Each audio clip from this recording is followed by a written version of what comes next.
Hello everyone, welcome to sqadia.com, and in our final section of the lecture topic, endoscopic surgery in gynecology, we will talk about operative hysteroscopy.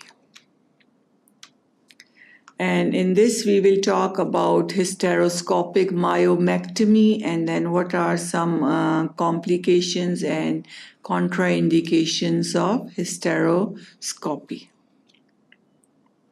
So operative hysteroscopy is, these are the pictures of some procedures performed by hysteroscopy. Here, this is the transcervical resection of endometrium.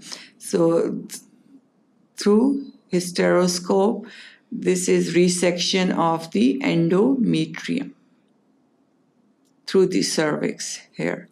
So surgeon views and perform the procedure through hysteroscope. And then how it is performed, the hot wire loop is inserted that strips away the lining of the uterus here. So in this, it's the resection of the endometrium.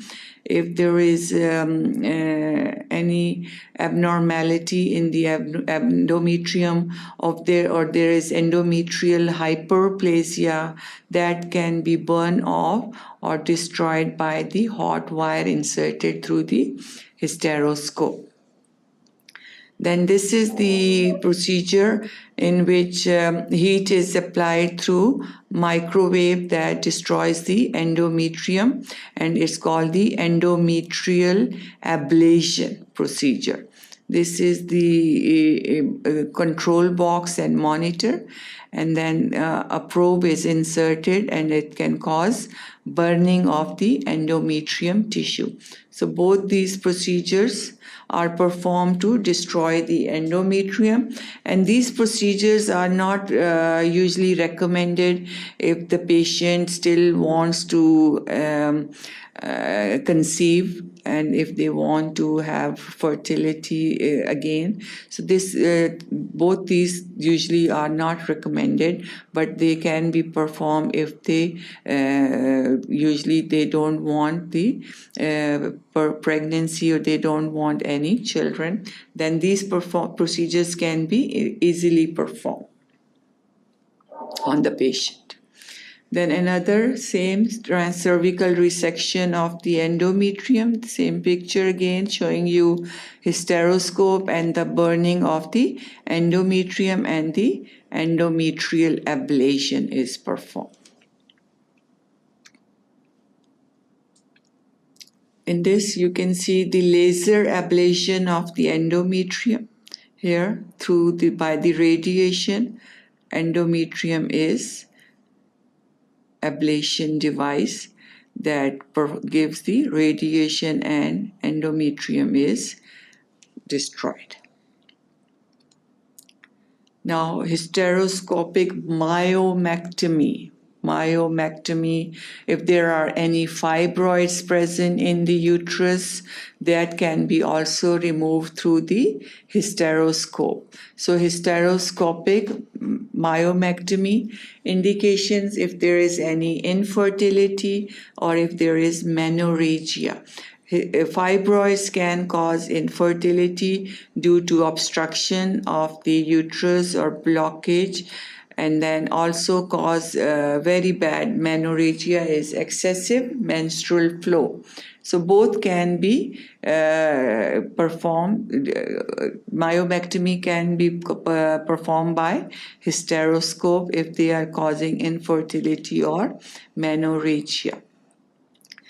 The classification of uterine myomas. If uterine myomas can be classified in grade G, GO, G1, and G2. These are the grades. In grade G is the degree of intramural development of myoma. In GO, myoma is limited to the uterine cavity, no extension of the myoma outside the uterine cavity. In G1, myoma is inside the cavity is more than 50% is inside the cavity, and in G2 it's less than 50% is inside the cavity. So in G0 it's completely inside the uterine cavity. In G1 it's more than 50% is inside the uterine cavity, and in G2 less than 50% is inside the uterine cavity. These are the fibroids here. In this you can see it's extending beyond the uterine cavity. So with abdominal and laparoscopic myomectomy, fibroids are removed through abdominal incision. So through the hole in the abdomen, laparoscope is inserted, and then myomas or fibroids are removed, and they are also removed through vagina. So abdominal hysteroscopic myomectomy can be done also, laparoscopic myomectomy, and through vagina. Some contraindications of hysteroscopy. What are the conditions in which we cannot do the hysteroscopy? It's pelvic infections, if there are PIDs or there are pelvic inflammatory disease, that's the contraindication for hysteroscopy.